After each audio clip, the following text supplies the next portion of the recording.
I'm Steadman, the author of the Skandar series, and today I'm going to read a short excerpt from Skandar and the Skeleton Curse, which is the fourth book in the series. Now I'm going to read from an extract from quite near the beginning, and it is where the riders are in a training session and they are being introduced to a new kind of magic which has been banned on the island for a long time. So you're going to see a demonstration of that magic, and I hope you enjoy it. Instructor Anderson beamed. Excellent, now we can get down to business. Have you ever wondered why those in their 5th year of training at the Eyrie are called predators? Because they're the fiercest, the top of the food chain, Neve called out. Partly, Instructor Anderson cocked his head. But there is another reason, and it has everything to do with the magic I'm going to be teaching you today. For many years, the 5th year of training was when riders learned to summon elemental predators, hence where they got the nickname, predators, preds. Mitchell's eyes were wide behind his glasses. Rex wants to legalise elemental predators.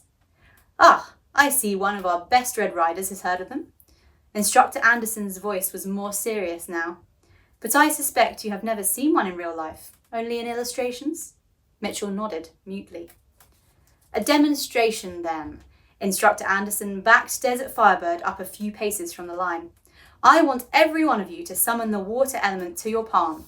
The whole line glowed blue as the riders obeyed. And now summon a water shield stretching in front and above you.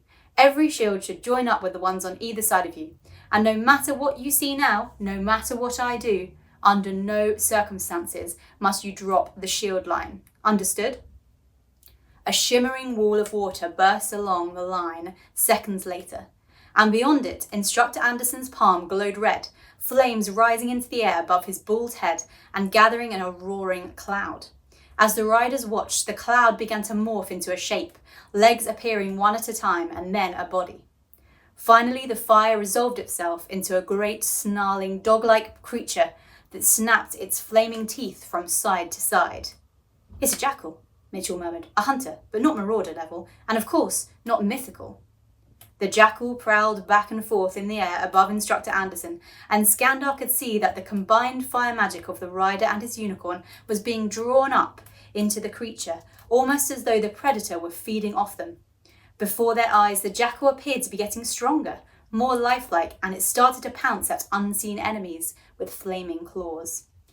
The shield wall flickered slightly as the riders watched with a combination of shock and wonder.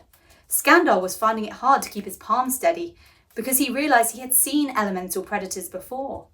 Back in June, on the Weaver's Dark Island, he had watched Erica and Agatha Everhart summon creatures of pure spirit magic.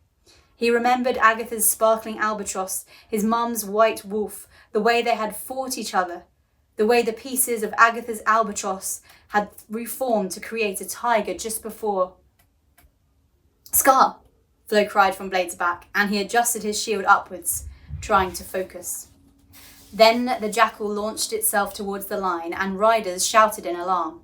Hold the shields! Instructor Anderson called, and Skandar didn't like the panic in his voice. Was he in control of the flaming jackal or not? The riders were struggling as the jackal pounced again and again at the line with sharp, flaming claws.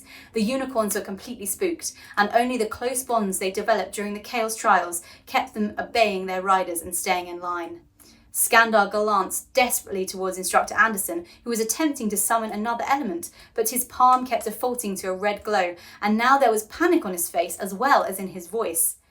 Flo whimpered as the jackal stared at Silver Blade through the haze of her water shield, with eyes as black as smouldering coals. It backed up, preparing to pounce again, but as the jackal crouched, something barreled into it with an explosion of sparks.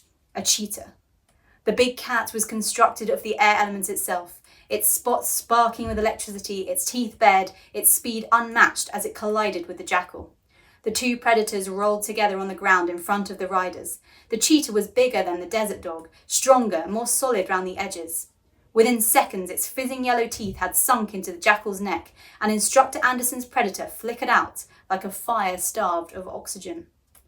Do we change our shields? Bobby hissed to the rest of the quartet. Earth? Water's not going to do much good if that cheetah comes for us next. But the cheetah was lying on its stomach in front of the line of unicorns, licking one sparking paw and looking more like a domestic cat than monster. Then, as though it had heard someone calling it, it flicked a fizzing ear and trotted across the training ground back to its master.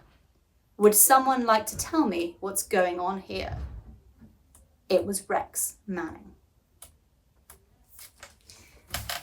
So I really hope that you enjoyed that excerpt, and I really hope that you enjoy Skandar and the Skeleton Curse when you get to reading it. And there's lots more about elemental predators in that book, and I really hope you enjoy it.